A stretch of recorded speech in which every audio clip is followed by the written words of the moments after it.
اور وہ تقریباً کوئی 18,000 کلو واٹ جو ہے نا وہ اس وقت اس طرح سے جنریٹ ہو رہا ہے. یہ جو ہیں یہ نیٹ میٹرنگ والے یہ تو تقریباً 7,000 کی جنریشن ہے, اور 7,000 میں سے تقریباً 4,000 جو ہے وہ صرف 150 آدمی یعنی جو مل آنر بڑی فیکٹری والے ہیں. لیکن اب اس سے یہ ہے کہ ان کا جو بوجھ ہے وہ 3 کروڑ 42 لاکھ پہ جائے گا.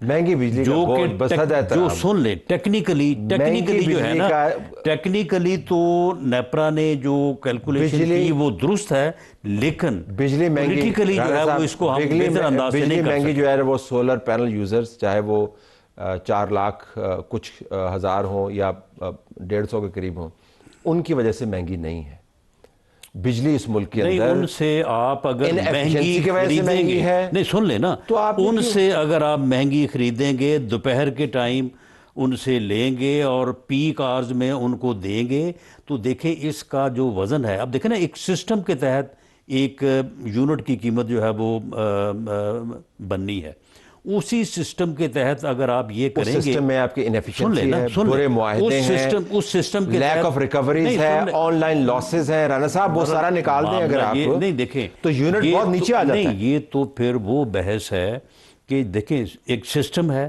اس سسٹم کے تحت یونٹ جو ہے وہ مثال کے طور پہ 10 روپے کا ہے. اب وہی جو ہے وہ اگر اس طرف رعایت دینے سے وہ اگر 11 روپے کا ہوتا ہے اور 3 کروڑ 42 لاکھ کو وہ 1 روپے زیادہ دینا پڑتا ہے ان کو فائدہ دینے کے لیے, تو ٹیکنیکلی تو بات جو ہے وہ درست نہیں ہے اور ایسا ہونا چاہیے. لیکن پولیٹیکلی جو چیز سامنے آئی ہے اور جس طرح سے جو ہے وہ اس چیز کے اوپر جو ہے وہ لوگوں نے جس طرح سے اس کو پیش کیا ہے, تو لگتا یہ ہے کہ یہ فیصلہ جو ہے یہ تو غریبوں کے ساتھ ظلم ہونے لگا ہے اور یہ بہت ہی غلط فیصلہ ہے. آپ کے حلقے میں لوگ جو ہیں وہ مطمئن ہیں. دیکھیں نہیں سن لیں نا, ہماری بات نہیں مانتے آپ, نہیں سن لیں نا, اپنے حلقے کی بات سن لیں نا. میرے حلقے میں شامل ہوں اس میں کیونکہ میرے لگا ہوا ہے, آپ جیسے اور بھی شامل ہوں گے, لیکن جو جس نے 1 روپے زیادہ دینا نا یونٹ کا, ان کی تعداد میرے حلقے میں اسی فرق سے ہوگی جتنا 3 کروڑ 42 لاکھ ایک طرف ہیں اور 4 لاکھ 66,000 ایک طرف ہے. تو آپ نے آرگومنٹ اپنے حلقے میں دیا لوگوں کو؟ نہیں معاملہ یہ ہے, آپ ذرا دے نا لوگوں کو جا کے آرگومنٹ کے, یار یہ میتھ سمجھائے نا ان کو. سن لیں آگے سے کیا کہیں. نہیں دیکھیں ہوا ہی یہ ہے کہ اس فیصلے کو پبلک ڈبیٹ میں لے کے جانا چاہیے تھا اور پبلکلی جو نیپرا نے کیا لیکن وہ صحیح ڈبیٹ نہیں تھی. نہیں نیپرا نے تو ایک نیپرا کے طور پہ فیصلہ کیا نا.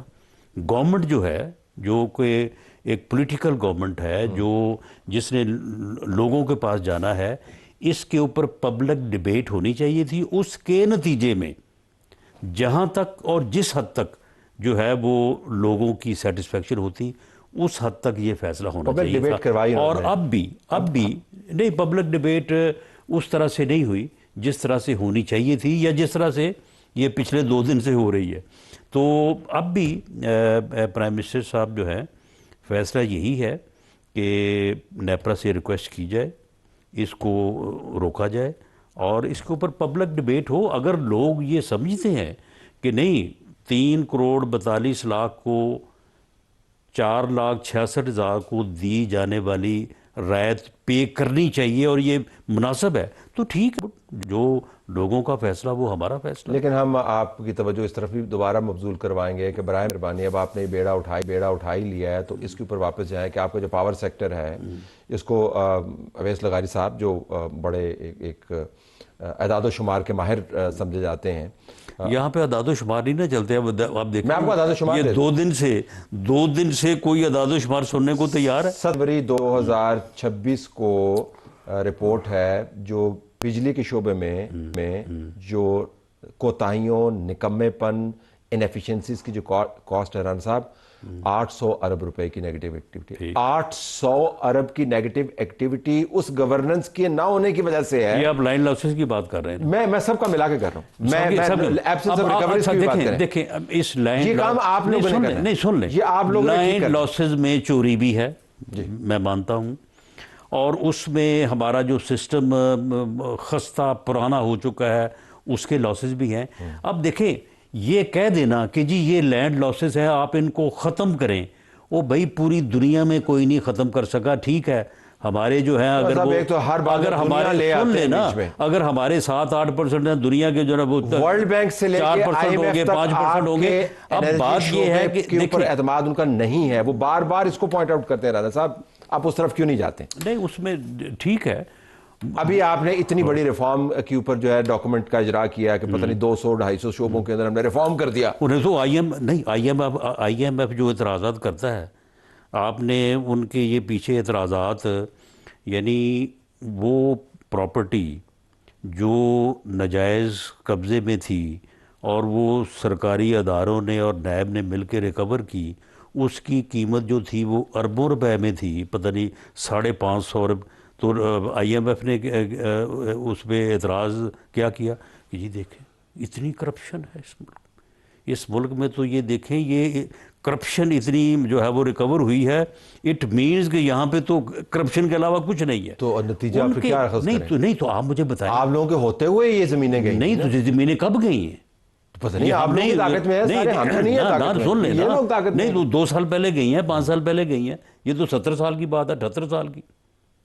تو دیکھیں اس قسم کی کیلکولیشن سے بات نہیں بنتی، لیکن دیکھیں بات یہ ہے کہ جب ایک بات وہ پنجابی میں کہتے ہیں نا کہ جدوں ٹائے چڑھ جاندی ہے تو پھر اسے کوئی نہیں روکنے والا۔ اب یہ جو فیصلہ ہے، آپ نے خود اپنے آپ کو ٹائے چڑھایا۔ یہ نہیں، آپ نے خود نہیں نیپرا سن لیں، پریشان ہوئے اس کے نیپرا جو ہے نا، نیپرا، وہ یہ اس کے اوپر پبلک ڈیبیٹ ہونی چاہیے۔ جیسے میرا آج بھی نقطہ نظر یہ ہے، میں اس سے پہلے بھی میں اویس لغاری صاحب سے بھی میں کہتا رہا ہوں کہ اس معاملے کو اس انداز سے نہ کیا جائے اور اس کے اوپر پبلک ڈیبیٹ ہو۔ جب میں آج بھی کہتا ہوں جب لوگوں کو پوری طرح سمجھ آ جائے گی نا اس بات کی، تو ہو سکتا ہے کہ جس آدمی نے اپنے گھر کے اوپر لگایا ہوا ہے نا، جس کا 1 کلو واٹ یا 5 کا یا 10 کا ہے، ان کو اس سے نکال دیا جائے۔ جو آدمی ایک انڈسٹری چلا رہا ہے، ادھر سے بھی اس کو 4 روپے فی یونٹ جو ہے کنسیشن بھی دی ہے، بلو پاسپورٹ بھی دے دیا، اور وہ جو ہے وہ تقریباً جو ہے وہ یعنی 1000 کلو واٹ 500 کلو۔ تو معاملہ یہ ہے کہ اس میں ایسے راستے ہیں کہ جن سے جو ہے وہ یہ جو لوگوں کا جو اعتراض ہوا ہے یہ بھی جو ہے وہ ایڈجسٹ ہو سکتا ہے، اور اس میں وہ گنجائش جو ہے کہ آپ 4 لاکھ کو رعایت دے رہے ہیں اور 3 کروڑ 42 لاکھ کو چارج کر رہے ہیں، وہ بھی ختم ہو سکتی ہے، اس میں کمی لائی جا سکتی ہے۔ اس وقت کنسلٹیشن کے عمل کے بعد آپ حتمی فیصلہ نیپرا سے متوقع کریں گے، یا آپ کے خیال میں طے ہو گیا کہ ہمیں اس کے اوپر فوری طور پر کارروائی کرنی ہے؟ بیچ میں اگر کوئی 2-3 دن ہیں اس کو حتمیت دینے کی؟ نہیں، ابھی امپلیمنٹ تو ہوا ہی نہیں ہے۔ میں ویسے آپ نے پروسیس سے شروع کر دیا نا؟ اب پروسیس تو گورنمنٹ نے شروع کرنا تھا نا، ٹھیک ہے، پروسیس ابھی شروع نہیں ہوا۔ ٹھیک ہے، اب آپ یہ نہ بات لوگوں کو سمجھا دیں کہ پروسیس شروع ہو گیا ہے، تاکہ وہ جو بات آپ نے آج پرائم منسٹر ہاؤس نے آج جاری کیا ہے نا، نہیں تو آپ کہہ رہے ہیں نا کہ پروسیس شروع ہو گیا، نہیں پروسیس شروع ہی نہیں ہوا ابھی۔ اچھا پھر آپ پریس ریلیز کے اوپر لکھ دیا کریں کہ ابھی پروسیس شروع نہیں ہوا لیکن پریس ریلیز جاری کر رہے ہیں ہم۔ نہیں، پریس ریلیز جو ہے پرائم منسٹر صاحب نے کنسرن کا اظہار کر رہے ہیں، تو ہمارے لیے تو پروسیس کا آغاز ہو گیا۔ کنسرن کا اظہار جو ہے وہ جب ہوا ہے وزیر اعظم کی طرف سے ہوا، ہاں ہوا ہے نا، تو کنسرن کا اظہار جو ہے نا وہ پروسیس نہیں ہوتا؟ نہیں، پروسیس شروع ابھی نہیں ہوا، اور پروسیس شروع ہونے سے پھر رولا پڑنا میں بتا رہا ہوں، آپ رانا صاحب یہ کلیئرٹی آپ لیں، یہ تو پھر آپ شور ڈلوائیں گے نا۔ میں نے آپ نے شور ڈلوایا۔ دیکھیں معاملہ یہ ہے کہ نیپرا نے فیصلہ کیا، اس فیصلے کے اوپر جو پروسیس گورنمنٹ کی کنکرنس کے بعد شروع ہونا تھا، اس شروع ہونے سے پہلے پرائم منسٹر نے اس کو جو ہے وہ روک دیا ہے، اور جس طرح سے میں نے عرض کیا ہے کہ اس کے اوپر جو ہے وہ ایک پبلک ڈیبیٹ اور اس کے سارے جو مضمرات ہیں اس کے پیش نظر اس میں تبدیلی ہوگی، اس میں تبدیلی ہوگی، یہی بات کریں، یہ تبدیلی اس کے اندر ہوگی۔ اچھا اب تھوڑی سی سیاسی بات بھی کر لیتے ہیں چلتے چلتے۔ یہ فرمائے گا کہ یہ جو عمران خان کے ساتھ سپریم کورٹ کی کہنے پر ملاقات ہوئی ہے سلمان صفدر صاحب کی، وہ رپورٹ سامنے آ جائے گی؟ یہ ملاقات نہیں ہوئی. اچھا، یہ کیا تھا؟ یہ ایک عدالت کو ایک رپورٹ پیش ہوئی جیل اتھارٹیز کی طرف سے کہ جی ان کو یہ سہولتیں حاصل ہیں، ان کی لیونگ کنڈیشنز ٹھیک ہیں، جو بھی سارا یعنی ان کا موقف تھا. تو وہاں پہ عمران خان صاحب کے وکلاء نے اعتراض کیا. انہوں نے کہا کہ جی نہیں، یہ تو سارا کچھ غلط ہے. تو عدالت نے اپنی انفارمیشن یا اپنے نالج کے لیے ایک وکیل کو فرینڈ آف کورٹ مقرر کیا، اور انہوں نے کہا کہ آپ جائیں گے اور آپ جا کے وہاں پہ یہ ساری لیونگ کنڈیشنز اور یہ سارا جو ہے یہ پیرامیٹرز ان کے جائیں اس کے جو ہے وہ آپ ان کے اوپر رپورٹ پیش کریں گے. تو وہ کو ملاقات ویسے تو گئے ہوں گے تو ملے ہی ہوں گے. دور سے دیکھا ہوگا انہوں نے عمران خان؟ نہیں وہ ہم ملے ہوں گے تو ملاقات ہی اور ملاقات کیا ہوتی ہے؟ گلے ملے ہوں گے، لیکن آپ اس کو ملاقات تصور نہیں کر سکتے. He was friend of court. وہ ایک علیحدہ اتفاق ہے کہ وہ انہوں نے عمران خان صاحب کے وکیل کو ہی فرینڈ آف کورٹ مقرر کر دی. یہ ویسے سلام ہے، ایسے حسین اتفاق کو آپ نے بھی سلام کرے نا ہم اس کو حسین اتفاق. بالکل یہ ویسے ہی ہو جاتے ہیں رانا صاحب. دیکھ لیں چیف جسٹس صاحب نے فرمایا، انہوں نے کہا کہ ہم فرینڈ آف کورٹ مقرر کرتے ہیں اور ہمیں آپ کے اوپر یہ اعتماد ہے جو آپ اعتراض کر رہے ہیں. یعنی جو اعتراض کر رہے تھے وہ جیل کی رپورٹ پہ، انہوں نے کہا کہ آپ اعتراض کر رہے ہیں، ہمیں آپ کے اوپر یہ اعتراض ہے، آپ جائیں جا کے جو ایز فرینڈ آف کورٹ جائیں اور جا کے یہ سارا جو ہے نا وہ چیک کر کے آئیں. وہ گئے ہیں اور انہوں نے باہر آتے ہی ان سے کسی صحافی نے پوچھا وہاں پہ کوئی ہوگا. انہوں نے کہا کہ اس نے سوال کیا کہ ان کی صحت کیسی ہے. انہوں نے کہا کہ عمران خان صاحب ٹھیک ہے، ان کی صحت ٹھیک ہے. اس کے بعد ان کی رات جو چھترول ہوئی ہے گالی گلوچ بریگیڈ سے، انہوں نے صبح وہ اس بات سے دوڑ گئے. انہوں نے کہا کہ نہیں میں نے کوئی ایسی بات نہیں کی کہ عمران خان کی صحت جو ہے وہ ٹھیک ہے. اب آپ مجھے بتائیں کہ انہوں نے رپورٹ کیا پیش کی ہوگی؟ آپ کے خیال میں کیا پیش کی؟ وہی ہوگی نا جو ان کی وہاں پہ نہیں، جو ان کی رات وہ ٹرولنگ یا چھترول ہوئی ہے گالی گلوچ بریگیڈ کی طرف سے. اب انہوں نے اپنی جان بچانے کے لیے اس رپورٹ میں کوئی نہ کوئی رنگ بھرا ہوگا. یہ اچھا، یہ ویسے ایک بڑا اہم نقطہ ہے کہ اتنے پریشر کے اندر آ کے کیا وہ صحیح رپورٹ لکھ پائیں گے؟ نہیں، میں کہتا ہوں کہ کل تمام چینلز نے وہ بات چلائی ہے جس میں انہوں نے کہا کہ ان کی صحت ٹھیک ہے. بالکل. آج انہوں نے بیان دیا کہ نہیں دیا؟ انہوں نے کہا کہ نہیں میں نے کوئی صحت کے اوپر بیان نہیں دیا. وہ شاید اس وجہ سے انہوں نے بیان دیا، ہم چلائیں گے بھی، کہ کیونکہ بطور فرینڈ آف کورٹ وہ کسی سے اس ملاقات، جس کو آپ ملاقات ماننے کو تیار نہیں ہے، ملاقات کے بارے میں کوئی بات نہیں کر سکتے. تو شاید ان سے چلتے چلتے بات ہوگی اپنے آپ کو بچانے کے لیے کہ میں نے کورٹ کا احترام نہیں. تو انہوں نے کہا نا کہ ان کی صحت ٹھیک ہے.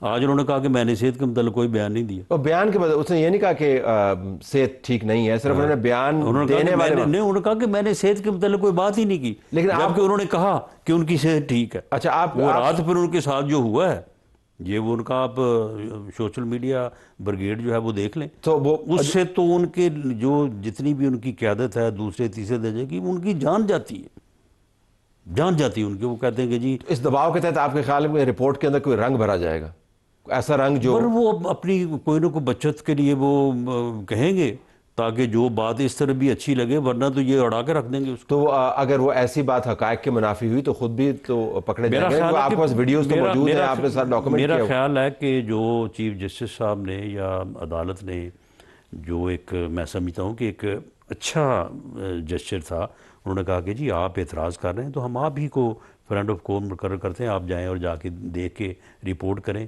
تو میرا خیال ہے عدالت کو دوبارہ ویریفیکیشن کے موڈ میں جانا پڑے گا. اور عین ممکن ہے کہ وہ حکومت وقت کو کہیں کہ آپ کا نقطہ نظر اس کے اوپر کیا ہے، کیونکہ کورٹ کی سامنے جو رپورٹ آئی ہے اس کے اندر کچھ رنگ ہیں جو ہمیں قابل قبول نہیں ہے. یہ بھی تو امکان ہے. جب رپورٹ پیش ہوگی تو اس کے اوپر جو بھی جیل اتھارٹیز کے وکلاء ہیں یا گورنمنٹ کے اٹارنی جنرل ہوں گے تو ان کو وہ جب وہ دیکھیں، مجھے ویسے کسی نے بتایا تھا کہ جب آپ کو پتا چلا کہ اب یہ فرینڈ آف کورٹ جا رہا ہے تو وہاں پہ صفائی زیادہ ہی کروا دی آپ نے. اسکول کی انسپیکشن نہیں جس طرح ہوتی ہے، تو صفائی 2 گھنٹے میں 3 گھنٹے میں کتنی ہو سکتی ہے؟ 3 گھنٹے میں آپ نے یہاں پہ لائٹیں لگا دیتے ہیں اسلام آباد کے اندر. کیا چلو عمران خان صاحب نے بتا دیا ہوا کہ جناب یہ برتن، یہ صفائی اور یہ جو مشینیں ہیں، یہ وہاں پہ کوئی چیز نہیں تھی، یہ انہوں نے ابھی رکھی ہے، یہ بتا دیا ہوگا.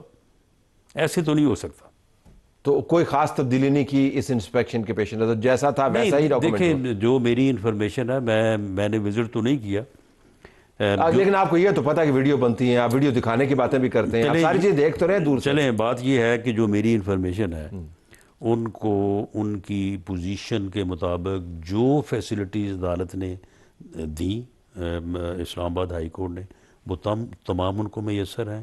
ان کو کھانا پکانے کے لیے جو ہے وہ باورچی میسر ہے, اور ان کی مرضی کا کھانا تیار کیا جاتا ہے, مرضی سے ان کی چیزیں باہر سے آتی ہیں, اور ان کا روزانہ میڈیکل چیک اپ ہوتا ہے, اور کھانا بھی ان کا باقاعدہ پہلے ڈاکٹر چیک کرتا ہے تو اس کے بعد اس کو یہ مکمل طور پر آپ کی سلیٹ کلین ہے اس کے اوپر, بالکل ٹھیک ہے آپ کی سلیٹ. جی اس کے اوپر اب دیکھتے ہیں رپورٹ کس قسم کی بالکل ایسے ہی ہے.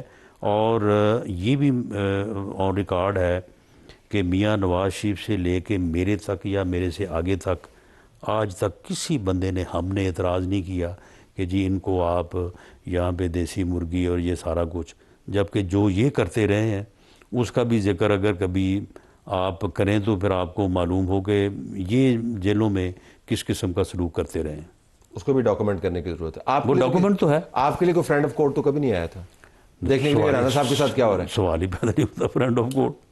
تو فرینڈ آف کورٹ کا تو اس وقت تو آپ یعنی بہرحال چلیں ہم اس سے مقابل اپنی بات نہیں کرتے, لیکن بہرحال ہم آن ریکارڈ ہیں کہ بھئی جو ان کی پوزیشن ہے اس کے مطابق ان کو جو سہولت ان کی انٹائٹلمنٹ ہے وہ ملنی چاہیے. I have to leave it there.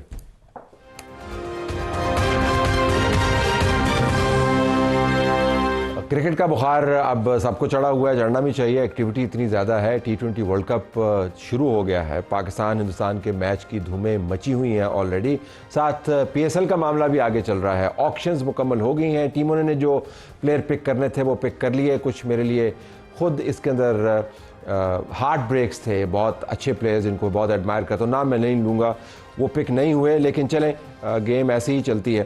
جو بڑی خبر ہے جو اس تمام PSL کے اندر آپ کو نظر آئے گی وہ ابھی بھی یہی ہے کہ ملتان سلطان کو خریدنے والوں نے اس کو PSL کی سب سے مہنگی ٹیم بنایا ہے. سب سے مہنگی ٹیم نے سب سے مہنگے پلیئر بھی پک کیے ہیں, یا ان میں سے چند ایک ایسے ہیں جو سب سے مہنگے پلیئرز کی کیٹیگری کے اندر آتے ہیں. ہم یہ جاننا چاہیں گے کہ یہ مہنگی ٹیم والے جو ہیں یہ سوچ کیا رہے ہیں. تو محمد احسان طاہر صاحب جو گروپ CEO ہیں ولی گروپ ٹیکنالوجیز, وری ٹیکنالوجیز, جنہوں نے یہ ٹیم خریدی ہے, وہ ہمارے ساتھ موجود ہیں. احسان صاحب بہت شکریہ, آپ نے ہمیں جوائن کیا. یہ تو بتا دیا آپ نے اپنی ٹیم کو مہنگی ٹیم بنا کے اور مہنگے پک کر کے, لیکن میں دوبارہ بڈ پہ واپس جانا چاہوں گا. آپ کو اس وقت لگا کہ 245 کروڑ تک یہ بڈ جائے گی؟ سر میرا خیال تھا کہ جو ٹیم کی ویلیو ہے وہ تو کافی زیادہ ہے, بٹ میرا یہ نہیں خیال تھا کہ جو کمپیٹیٹرز ہوں گے وہ 245 تک آئیں گے. So that was surprising for us کہ یہ لوگ 245 تک آئے, بٹ ہم لوگ اگر اوپر جاتی تو سر ہم لوگوں نے تو جانا تھا ابھی تک. اچھا, آپ نے بتا دیا پنڈی سے آپ کا گہرا تعلق ہے, اب راول پنڈی کا نام آپ نے چوز کر لیا, اس سے آگے پیچھے کوئی سابقہ لاحقہ لگائیں گے یا نہیں, ہے صرف راول پنڈی چلتا رہے گا؟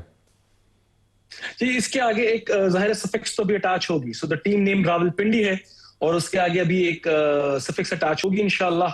ابھی اس میں ورکنگ چل رہی ہے. So we are trying to move as fast as possible, but انشاءاللہ 1 یا 2 دن میں فارملی ہم لوگ اپنے ٹیم کا جو نام ہے ضرور اناؤنس کریں گے انشاءاللہ. آپ کی پکس دیکھ لی ہیں اور بڑی آپ نے متوازن قسم کی ٹیم چنی ہے, جیتنے کے لیے آپ نے ٹیم چنی ہے. کمبینیشنز کے اوپر اگر آپ ہمیں بتائیں کہ آپ کے خیال میں کس قسم کے کمبینیشنز ہوں گے, کس قسم کی ٹیم آپ کھلانا چاہیں گے؟ اب پکس تو ہو گئیں. طلعت بھائی کیونکہ یہ وہ کہتے ہیں نا third time is the charm, تو ہم 2 ٹائم تو ٹیم کی بیٹ ہار چکے ہوئے ہیں تو پریکٹس ہوئی بھی تھی ذرا. سو دس ٹائم اراؤنڈ کیونکہ we were coming in with a conviction کہ انشاءاللہ اس دفعہ یہ ٹیم ہم لوگوں نے ہر صورت میں لینی ہے.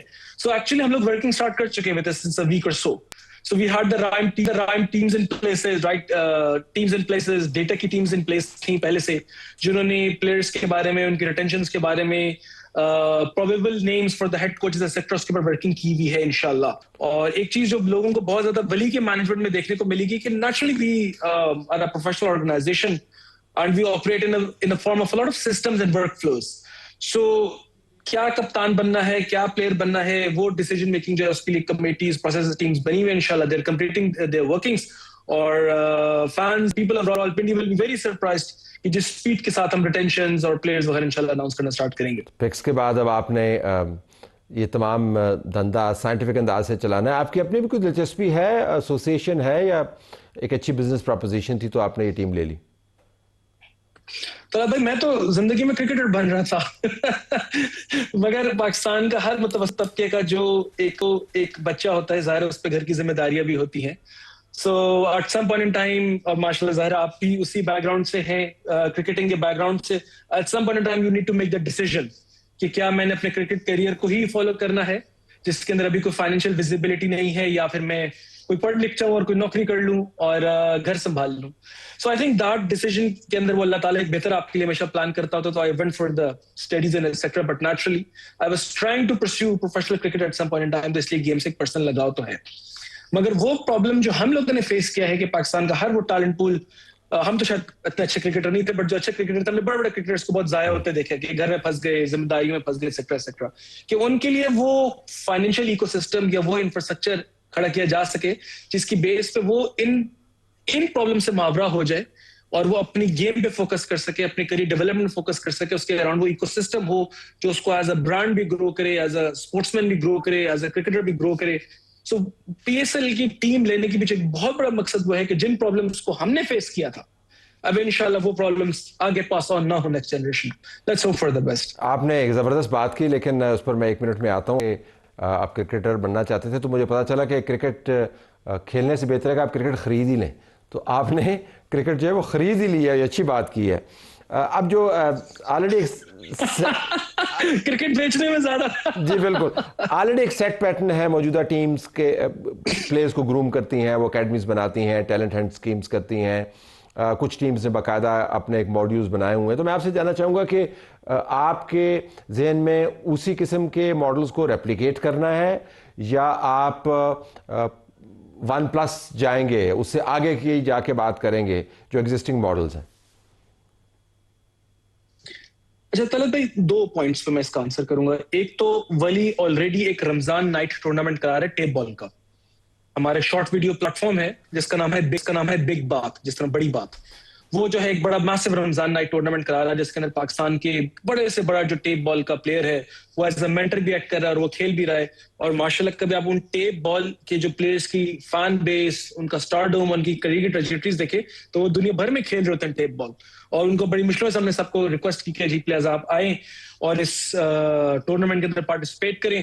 اور سب سے بڑھ لے آج کل اس کی بھی ایک ٹیلنٹ ہنٹ پروگرام چل رہا ہے. دیٹس دا پوائنٹ نمبر 1 کہ ولی نیچرلی اس ایکو سسٹم کے ساتھ بڑا ایک اچھا فیملیئر ہے اور اس کو لے کے چل سکتا ہے. پوائنٹ نمبر 2 بڑا ایک امپورٹنٹ ہے. دیکھیں ٹیلنٹ میرے خیال سے پاکستان میں شاید کچھ اور جگہوں پہ بھی کبھی کبھار ٹیلنٹ ہنٹ کو ایک چیریٹی سمجھا جا رہا ہوتا ہے کہ یار ہم نے ویسے تو کرتے ہیں ٹیم تو چلانی ہے, بٹ ٹیلنٹ ہنٹ کو ایز اے CSR یا ایز اے چیریٹی پروگرام کر سکتے ہیں. ٹیلنٹ ہنٹ کو اگر آپ اس کے اندر جب تک وہ فائنینشیل فیزیبلٹی نہیں ڈالیں گے, وہ کنزیومر اکنامکس نہیں ڈالیں گے, وہ بزنس نہیں ڈالیں گے, پھر وہ ایز اے CSR ہی رہے گی, وہ ایز اے چیریٹی ہی رہے گی کہ جب دل کر لیا, جب دل نہیں کیا تو نہ کر سکے. ہم کوشش کریں گے, and I think Lahore Qalandar کا ماشاء اللہ ایک بہت خوبصورت پروگرام ہے جس کے تھرو پاکستان کو بہت زیادہ اچھے پلیئرز ملے ہیں.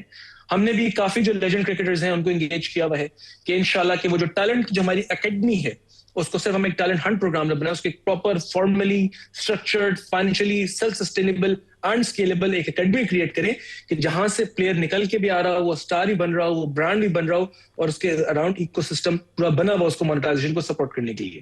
سو وہ چیز پوری ریڈی ہے, بٹ دیکھیں اللہ تعالیٰ سے کہ جس طرح ہم نے اس کو پلان کیا ہوا انشاءاللہ ہم اس کو ایگزیکیوٹ بھی اس طرح کر سکیں. آج آپ کے پلیئر پک سے ہمیں اندازہ ہو گیا کہ آپ کس طرف انکلائنڈ ہیں, لیکن جب آپ کھیلا کرتے تھے تو کون سے پلیئرز آپ کو پسند تھے؟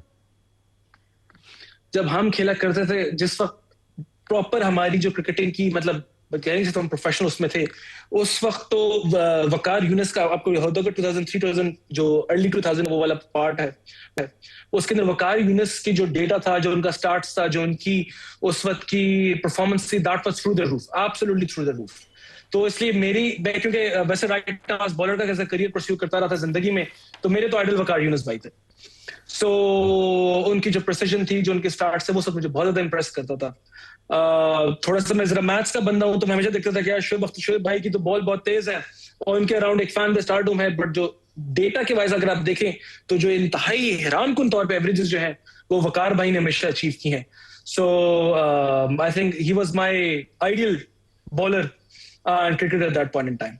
اسی وجہ سے آپ کے پکس کے اندر فاسٹ بالرز کی چاندی ہوئی ہے، یہ تو ہمیں پتہ چل گیا، اور لگتا ہے کہ نے فاسٹ بالرز کے لیے سپیس زیادہ کریٹ کرنی ہے، تو that's a good thing, that's a good thing. بہت شکریہ آپ نے ہمیں جوائن کیا۔ ناظرین، محمد احسن طاہر، گروپ سی ای او ولی ٹیکنالوجیز، جنہوں نے ملتان سلطان کی مہنگی ترین ٹیم لی ہے، بتا رہے تھے کہ وہ کیسے نظام کو آگے چلائیں گے۔ It's a good introduction in P S L. Video کی باری ہے جی، تو سلمان صفدر صاحب جو عدالت کے دوست کے طور پر گئے اور عمران خان سے ملاقات کی، ان کا ایک بیان سامنے آیا، اور کل علیمہ خان نے بتایا تھا کہ سلمان صفدر نے ان کو کہا ہے کہ عمران خان کی طبیعت ٹھیک ہے، لیکن آج سلمان صاحب کچھ اور بات بتا رہے ہیں۔ وہ کہہ رہے ہیں کہ میں نے تو کسی سے کوئی چیز شیئر نہیں کی۔ علیمہ آپا جو عمران خان صاحب کی بہن ہے، سلمان اکرم راجہ صاحب، جن کی میں بے حد عزت کرتا ہوں، اور میں نے ان کو ہرگز عمران خان صاحب کی صحت کے متعلق اور اپنی ہونے والی متعلق جتنی بھی میری انٹریکشن رہی، اس کے اوپر میں نے ان کو کچھ بھی آگاہی کل نہیں دی۔ سلمان صفدر صاحب کیونکہ چیف جسٹس کی نمائندگی کر رہے تھے، اس سے ان کو بالکل اجازت نہیں تھی کہ وہ کسی چیز پہ بات کر سکیں۔ صرف انہوں نے اتنا کہا کہ میں خان صاحب سے 2 گھنٹے ملاقات ہوئی ہے اور وہ ٹھیک ہے، میں اس سے زیادہ بات نہیں کر سکتا۔ ظاہر ہے اب یہ تو کہنا پڑے گا، کیونکہ علیمہ کا کہنا یہ ہے کہ ان کو بتایا گیا کہ یہ صحت ان کی ٹھیک ہے، لیکن سلمان صاحب کو بھی علم ہے کہ کورٹ کے اندر جو انہوں نے کہا ہے، جو کورٹ کی ہدایت ہے، اس سے وہ ہل نہیں سکتے۔ حکومت کے معاملات حکومت کے سامنے آ رہے ہیں، سولر معاملات آسانی سے پیچھا نہیں چھوڑیں گے۔ آج مفتی منیب الرحمان نے ایک ٹویٹ کیا جس کے اندر لکھا ہماری حکومت کی چال بازیاں، اور اس کے بعد ایک طرح سے جیسے پریس ریلیز جاری کرتے ہیں لکھا اور یاد کروایا کہ کیسے سی این جی کی طرف مائل کروایا گیا عوام کو، اور اس کے بعد بتایا گیا جی کہ گیس ہمارے پاس نہیں ہے، تو پھر کٹیں آپ کو ریموو کروانی پڑی، لوگوں کا بڑا نقصان ہوا۔ پھر یہ بھی سولر پینل کے اوپر آ گئے، سولر پینل کو پروموٹ کیا گیا، پھر اس کے بعد لوگوں نے سولر پینل لگوائے بڑی مشکل کے ساتھ، اور اب کہا جا رہا ہے کہ ہمیں سولر پینلز کے اوپر گو سلو کرنا ہے۔ یہ انہوں نے کہا کہ اس کھیل میں مخصوص لوگوں کو فائدہ پہنچایا گیا، اس کی بھی تحقیق ہونی چاہیے۔ تو حکومت کا خیال ہے کہ معاملہ طے ہو گیا، لیکن مجھے لگتا ہے کہ کافی دیر یہ لنگر کرتا رہے گا۔ اجازت چاہتے ہیں، اللہ حافظ۔